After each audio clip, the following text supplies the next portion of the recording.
film doit sortir quelques mois plus tard. J'y retourne, c'est dans une salle qui n'existe plus, c'était rue du Colisée, ça s'appelait le Paramount Élysée. C'est une très très belle salle à l'époque, en 70 mm.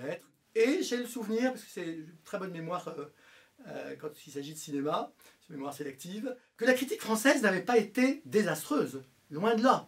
Souvenez-vous, et vous le savez parfaitement, qu'Henri Chapier, qui a quand même été un grand parmi les grands, a très bien accueilli La fille de Ryan.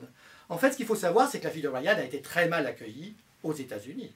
Mais je vais vous raconter une anecdote que vous connaissez peut-être. C'est que durant les 15 premiers jours de la sortie de Dr. Zhivago, il n'y avait personne en salle aux États-Unis, que les critiques avaient été tout aussi catastrophiques que La fille de Ryan, et que c'est le bouche à oreille qui a fini par fonctionner, et qui a fini par faire rentrer les gens dans les salles de New York, de Chicago, de Los Angeles et d'ailleurs.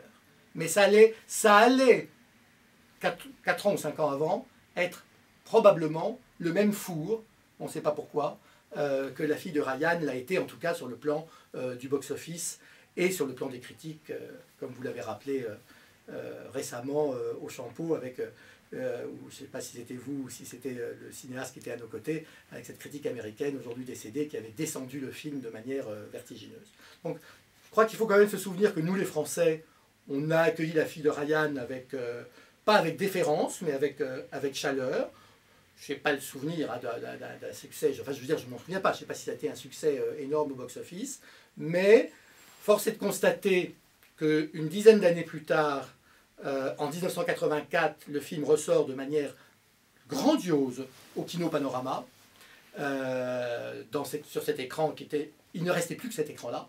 Le Gaumont Place Clichy avait disparu, l'Empire Cinérama avait disparu, et on allait voir La fille de Ryan, comme on ne l'avait même pas vu d'ailleurs au Paramount Élysée.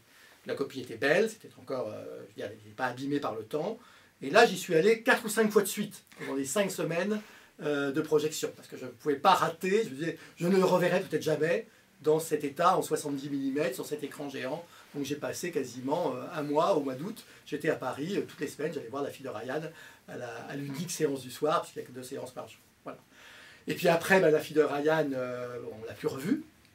Moi je l'ai revue parce qu'il y a eu une cassette d'abord, pas en France mais en Angleterre, bien sûr que je me suis procuré, donc je l'ai regardé plusieurs fois du temps des cassettes. On l'a entendu très longtemps en DVD, puisqu'il n'est sorti qu'en 2007, dans une très belle copie d'ailleurs, magnifique copie. Ce n'est pas un Blu-ray, mais c'est une très très très belle copie, puisque c'est une restauration à partir du print 65 mm qui nous est offert et qui est quasiment de la qualité, ou presque, hein, de ce que nous avons vu au Champeau.